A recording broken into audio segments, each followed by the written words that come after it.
from the WNKY studios in South Central Kentucky, this is your News at 6 on CBS 40. Good evening, everyone, and thanks for joining us. I'm Matthew White, and Max is on assignment tonight, and we'll check in with him in just a few moments. But our top story tonight, a wreck involving a school bus this morning here in Bowling Green results in the arrest of a man who was allegedly driving under the influence. The crash happened just after 9 a.m. on Veterans Memorial Highway and Gordon Avenue.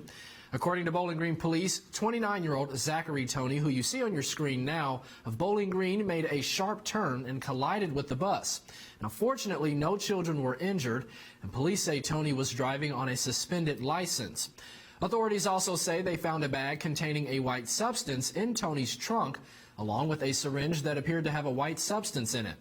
Police say a field sobriety test revealed Tony was in fact impaired, and he's charged with numerous offenses, including first-degree wanton endangerment, first-degree possession of a controlled substance, and operating a motor vehicle under the influence of drugs or alcohol. And he's currently lodged in the Warren County Regional Jail. Well, switching gears now, realtors are camping out in Bowling Green this weekend to raise awareness about homelessness and hunger in the community. Well, WNKY's Candace Price joins us live with more. Candace, good evening. Good evening, Matthew. It's the first day of the Realtors Hope for Homeless from sponsors and money collected throughout the weekend. Matthew? Thank you so much, Candace. Well, speaking of serving others, several locations in Bowling Green received some help today. The help came from students of Bowling Green High School. LEAD, which stands for Leadership, Excellence, Achievement, and Diversity, gives the students an opportunity to get out of the classroom to extend a helping hand. The program was started in honor of Joseph Tinius, who served as the 9th superintendent of the Bowling Green Independent Schools. This program started back in 2010, and its purpose is to develop leadership qualities and a willingness to serve. The students were at different locations for the day, and the service the students provided was different at each. Lead seminar teacher Brittany Butler says the students will take away more than just a feeling of good work. How it inspires students to think beyond our school and to think about community involvement and to always focus on lifelong learning and making a difference every day. Some of the locations where the students served included the Salvation Army, Village Manor, and Potter Children's Home. All right, let's get a first look at our forecast with meteorologist Cody Bailey. Cody, we've got a cool evening to start with. That's right, Matthew. Temperatures, even before the sun is going down, are already starting to fall, plus much warmer temperatures coming up in your 7-day forecast. Matthew. Thank you so much, Cody. A park here in Warren County has become the area's first designated spot for drone pilots to fly their unmanned aircraft. At Friday morning's fiscal court meeting, magistrates voted to make Ephraim White Park an official drone launch site. The county's Parks and Recreation Department is eliminating the park's old remote control race car track to build an area for drone pilots. It will be 150 yards wide and 250 yards in length. According to Parks and Recreation Director Chris Kummer, the plans have been in the works for the last 6 months.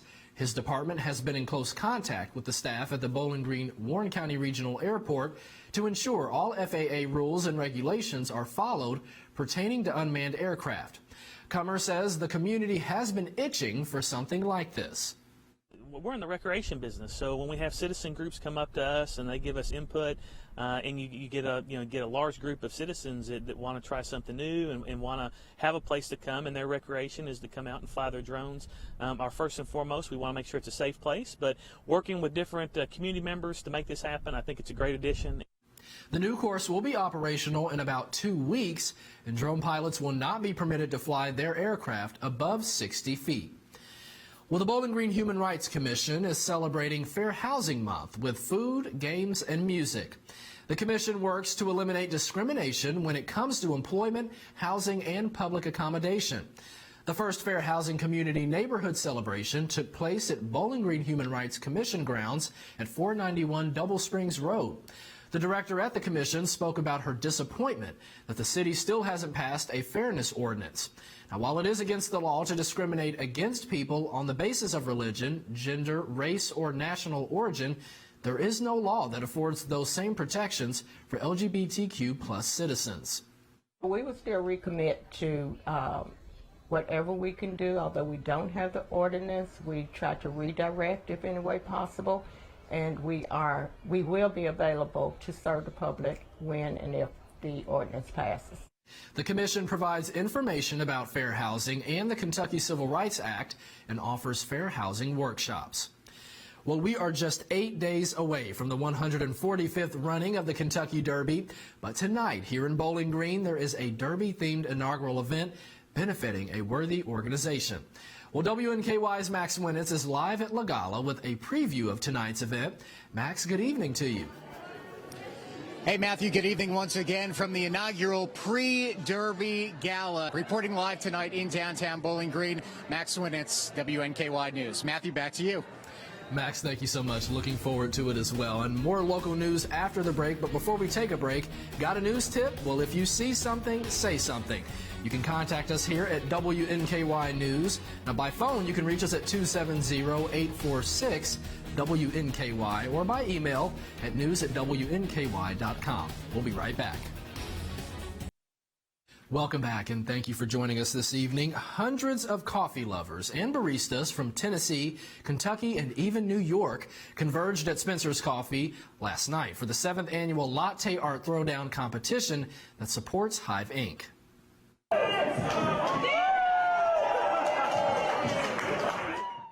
On Thursday night at Spencer's Coffee, baristas from Kentucky, Tennessee, and even New York converged for the 7th annual Latte Art Throwdown. Baristas competed in bracket style for the best pour, based on design, symmetry, and detail. However, the purpose behind the event was to raise money for Habilitation, Information, Vocation, and Education, Inc., or HIVE, a nonprofit that supports adults with intellectual and developmental disabilities. They are providing some enrichment activities for adults with different disabilities to learn life skills, as well as even some possible skills where they could maybe go out and get a job. They're also doing yoga and exercising. Last year, the Latte Art Throwdown raised $6,500 for the Hive of Bowling Green.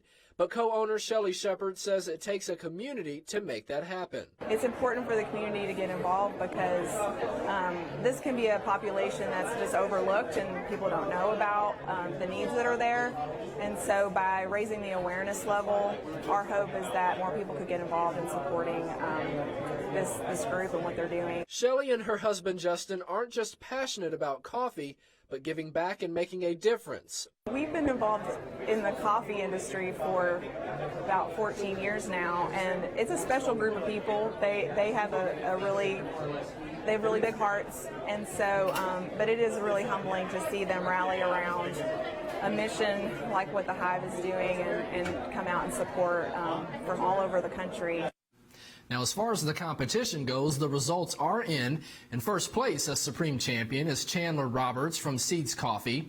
In second place, Lauren Gifford from Spencer's Coffee, and Walt Deasy from Rosalind Coffee in New York. Well, last night, Warren County community members marched on the square to raise awareness about sexual assault. Hope Harbor hosted Take Back the Night, an international event with the mission to end sexual violence. Hope Harbor is a local nonprofit that provides counseling to victims of sexual assault, and Bowling Green hosted its own march and rally at First Christian Church. It included singing, dancing, poetry, and a heart-wrenching testimony from a sexual assault survivor. Take Back the Night closes out National Sexual Assault Awareness Month, but the fight doesn't end here. To learn more about Hope Harbor, please visit our website and click on this story. But when we come back here tonight, Cody will rejoin us for another look at your cool forecast. We'll see you then. There's something for everyone to do. Matthew, Cody, back to you. Thank you so much, Matt. Well, if you've got plans tonight, I know you and I are heading out to the pre-Derby Gala. We're going to have those cold temperatures to battle, but it's not until after midnight. You were saying those gusty winds are coming in. Yeah, so we're starting to finally see things get a little bit calmer, but we're going to be dealing with these cooler temperatures for the weekend. Nothing crazy cool, but definitely noticeable, especially looking at that temperature difference between Sunday and Monday, going from 66 to the lower 80s for the start of next week. Maybe a pop-up shower Monday afternoon. Otherwise, though, despite the chance of light rain tomorrow afternoon, we're looking pretty dry until the middle of next week, when another system comes in that could bring some more widespread showers and storms, specifically Wednesday and Thursday. It looks like Friday should be trending dry, at least as of now, but temperatures back closer to average by the end of next week with highs in the mid-70s. I'm looking forward to that 80-degree rebound. I know. Well. That's going to be nice. Well, thank you so much for joining us tonight. Be sure to wake up with Soaky Sunrise on NBC 40 starting at 6 a.m. on Monday morning.